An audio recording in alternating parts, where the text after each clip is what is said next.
Before you continue, understand this.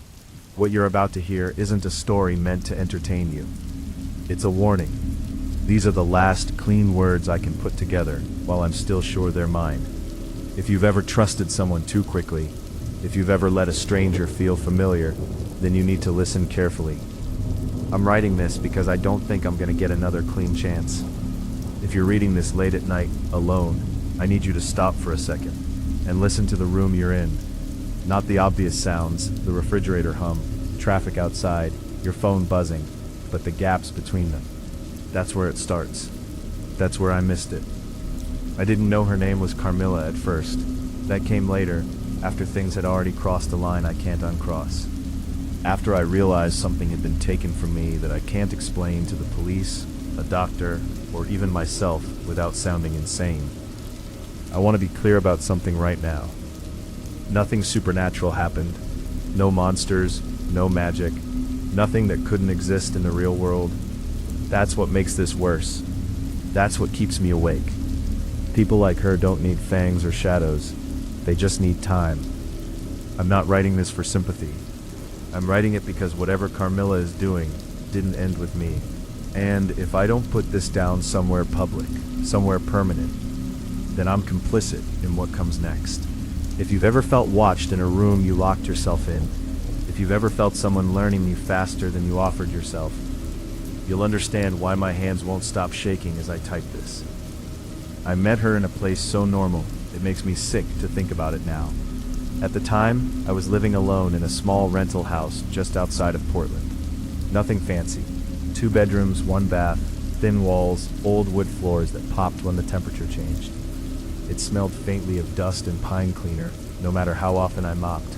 My life was boring in a way that felt safe. I worked remote tech support during the day.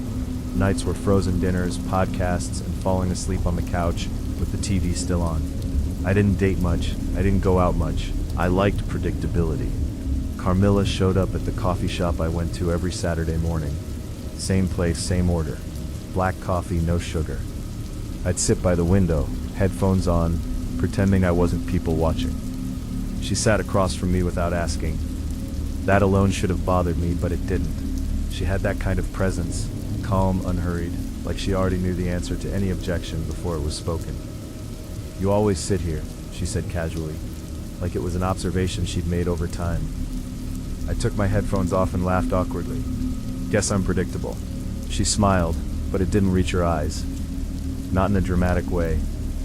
More like she was conserving something. "I'm Carmilla," she said. "I just moved here." That was it. No spark, no dramatic connection. Just a conversation about the weather, the neighborhood, a terrible parking situation. Listened more than she talked. What stuck with me was how precise she was. She remembered details I didn't think I'd emphasized. My job, the fact I hated loud bars, the way I took my coffee. It felt flattering, intentional. We ran into each other again the next week, and the week after that. By the 4th Saturday, it felt routine. She never said where she lived. I realized later I never asked. The first strange thing happened about a month in. I came home from a grocery run and found my back door unlocked. I told myself I'd forgotten. I always told myself that. But the smell in the house was wrong. Not bad, just altered, like someone had been there long enough for the air to change. Nothing was missing. Nothing was moved. That night I slept with my bedroom door locked for the first time since I'd moved in. Carmilla started coming over after that. She never invited herself. She waited to be asked. That felt important to her. I noticed the way she always paused at the doorway, like she was waiting for permission, even after I stepped aside. She didn't snoop, didn't wander. She sat exactly where I pointed and stayed there. But sometimes, when I went to the bathroom or kitchen, I'd come back and feel like the room had been measured differently, like the furniture had memorized me instead of the other way around. I started sleeping poorly, waking up at 3:17 a.m. every night, heart racing, convinced I'd heard something just outside my bedroom door. The shower curtain would be damp in the mornings, even when I hadn't used it. Once I found a strand of hair on my pillow that wasn't mine. I confronted Carmilla about coming over unannounced. She looked genuinely confused, hurt even. "I would never do that," she said. "You'd remember." That answer settled something in me that shouldn't have settled. I started checking my security camera footage. Nothing. No entries, no movement. Just hours of empty rooms and silence. But the sounds continued. Breathing where there shouldn't be breathing. The soft shift of weight in an empty hallway. The click of my door settling from the inside. I stopped inviting people over. I started doubting my own memory in ways that scared me more than the noises. Somewhere around this point, if you're still listening, this is where I need to say it once and only once. If you want more accounts like this, real confessions from people who didn't realize the danger until it was too late, subscribe to Nightmare Crypt, not for entertainment, for awareness. The first time I panicked was the night I woke up unable to move. My eyes were open.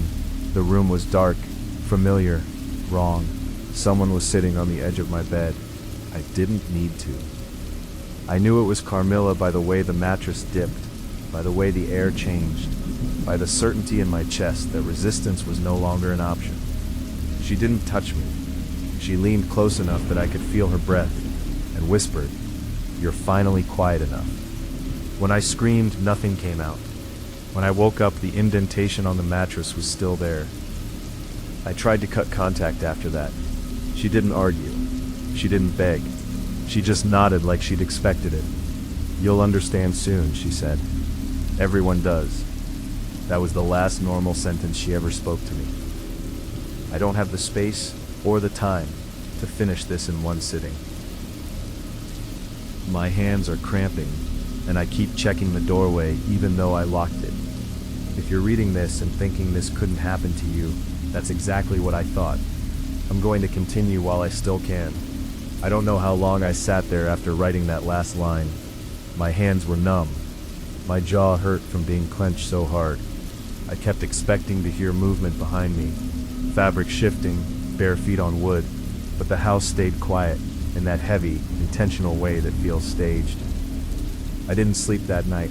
I sat on the couch with every light on, laptop open, refreshing the security camera feed, even though I already knew what it would show. Nothing. Perfect stillness. Around dawn, I noticed something that finally broke whatever denial I had left. The camera timestamps didn't match my memory. According to the footage, I'd gone to bed at 11:46 p.m. I was absolutely certain I hadn't. I remembered sitting on the couch until at least 2 in the morning, staring at the wall, listening to my own breathing because it was the only sound I trusted. But the footage showed me standing up calmly, walking down the hallway, and closing the bedroom door. No hesitation, no panic. I watched it 3 times. The version of me on that screen didn't look afraid. That was when I realized the worst part wasn't that Carmilla had been in my house. It was that sometimes I wasn't sure I had been myself. I stopped leaving the house except for work-related emergencies. I ordered groceries. I ignored calls. I stopped answering texts. The world shrank to the size of my living room, and even that felt too exposed. Every mirror became a problem, not because I saw something else, but because sometimes my reflection lagged. Not dramatically, just enough that I noticed. A blink finishing a fraction of a second too late. A breath I didn't remember taking. I started marking my body with a pen before sleep. Small symbols on my wrist, lines on my ankle. Proof. Some mornings they were gone. Other mornings they were smudged, like someone had tried to redraw them and failed. The sounds changed too. Less movement, more presence. Silence that felt crowded.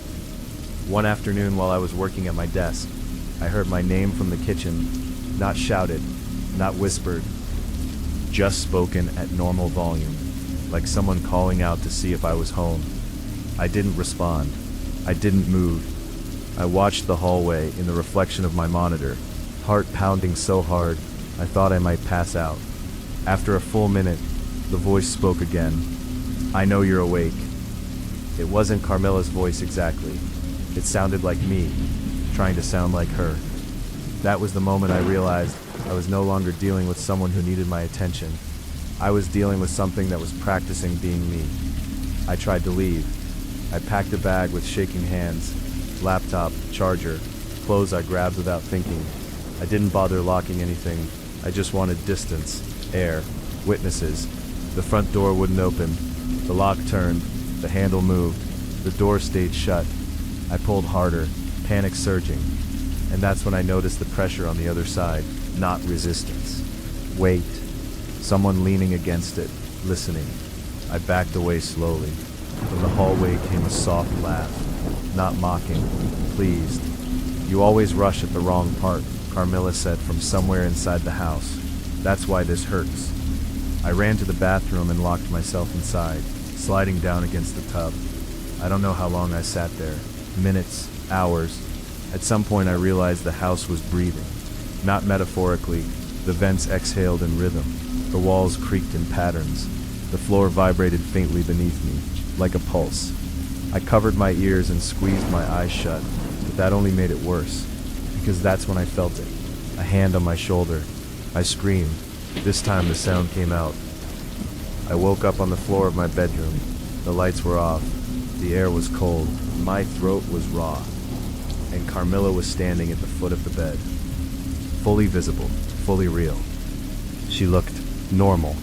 Jeans, sweater, hair tied back. No dramatic transformation. No glowing eyes. Just a person who had spent too much time learning the shape of my life. You finally stopped fighting me, she said calmly. I tried to stand. My legs buckled. She stepped closer, and I realized with a sick lurch that she was wearing my hoodie, one I hadn't seen in weeks. You don't disappear when I'm here, she continued.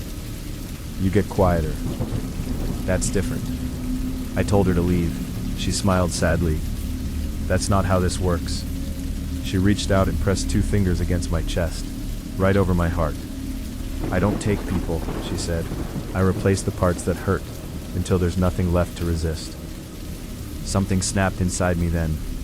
Fear turned into something feral. I lunged forward, grabbing at her arm, feeling skin, warmth, and suddenly I was the one standing. She was on the floor, looking up at me, terrified. For half a second, I didn't understand. Then I caught my reflection in the mirror, and it wasn't mine. I don't remember what happened next. I remember blood on the carpet. Enough. I remember screaming my own name and hearing it answer from another room. I remember running. I'm not in that house anymore.